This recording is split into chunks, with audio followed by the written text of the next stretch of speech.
Break के बाद एक बार फिर से आपका स्वागत है। बात मार्केट की करेंगे। सीपीसी संकट की वजह से पाकिस्तान की इकोनॉमी को खतरा है। पाकिस्तान में फॉरेक्स संकट गहराने की संभावना जताई जा रही है। भारत की जीडीपी ग्रोथ में तेजी की संभावना है और भारत में मैन्युफैक्चरिंग बढ़ी है। इस वक्त मार्केट एक्सपर्ट आकाश जिंदल जी हमारे साथ जुड़ चुके हैं। आकाश जी, बहुत बहुत स्वागत आपका भारत 24 पर। भारत की जीडीपी ग्रोथ में तेजी की संभावना, मैन्युफैक्चरिंग बढ़ रही है, भारत के लिए गुड न्यूज, लेकिन पड़ोसी मुल्क पाकिस्तान के लिए संकट खड़ा हो रहा है।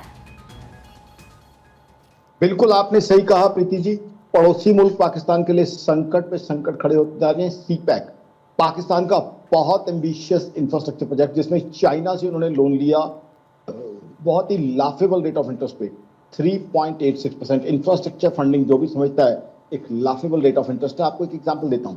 हिंदुस्तान में हमने अपने बुलेट ट्रेन प्रोजेक्ट के लिए, इंफ्रास्ट्रक्चर प्रोजेक्ट के लिए लोन लिया 0.1% रेट ऑफ इंटरेस्ट पे जापान से। ये होता है इंफ्रास्ट्रक्चर फंडिंग।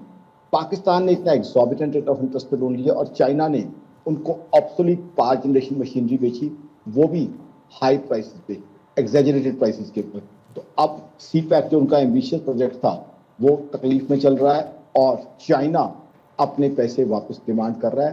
पाकिस्तान ने जो कुछ पीछे किया है, अब पाकिस्तान की इकोनॉमी दोनों तरफ से फंस गई है।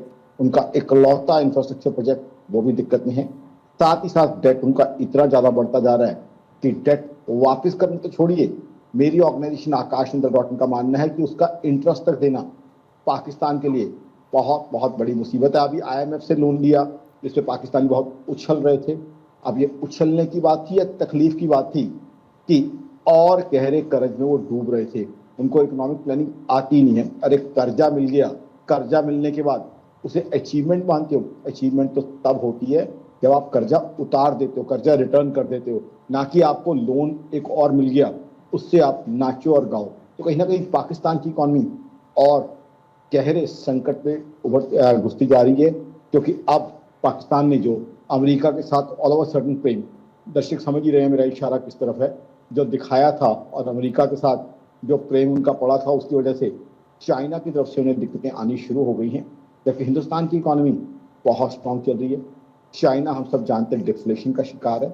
हमारे यहाँ अब जीडीपी ग्रोथ जो पिछले एस्टिमेट्स थे उनसे मेरी ऑर्गेनाइजेशन आकाश इंटर का मानना है 25 बेसिस पॉइंट ज्यादा आएगी, क्योंकि जीएसटी कलेक्शन बहुत ज्यादा हो रही है, बाइंग और कंजम्पशन बहुत ज्यादा हो रही है और खास ही साथ ही साथ नरेंद्र मोदी सरकार ने बहुत समझदारी से जो ट्रीटीज की हैं 4 यूरोपियन कंट्रीज के साथ, यूके के साथ की ट्रीटी, बड़े बहुत ही अच्छे तरीके से, बहुत सलीके से हमारी सरकार डाइवर्सिफाई करती जा रही है ग्लोबल बिजनेस, जिससे एक तरह से कहें कि जो किसी एक कंट्री के साथ बहुत ज्यादा बिजनेस करने का जो रिस्क है उससे भी हम इम्यूनिटी डेवलप करते जा रहे हैं। एक तरफ तो अमेरिका से अच्छे रिलेशन है, रशिया से अच्छे रिलेशन है, यूरोप से अच्छे रिलेशन है हिंदुस्तान के, साथ ही साथ हिंदुस्तान बड़े तरीके के साथ, प्रेम के साथ डाइवर्सिफाई करता जा रहा है बिजनेस, जिसको कहते हैं गवर्नेंस। तो कहीं ना कहीं नरेंद्र मोदी सरकार की मैं तारीफ करूंगा कि प्रेम और मिठास के साथ साथ व्यापार कुशलता, व्यवहार कुशलता, I think they are the ones who can steer this country to higher level of growth. वो चीज क्लियर हो रही है, ऐसा मेरा मानना है। और इसीलिए हमने देखा है पिछले कुछ समय में किस तरीके से तस्वीर पूरी तरीके से बदल गई है। फिलहाल बहुत बहुत शुक्रिया आपका हमारे साथ अपनी राय साझा करने के लिए।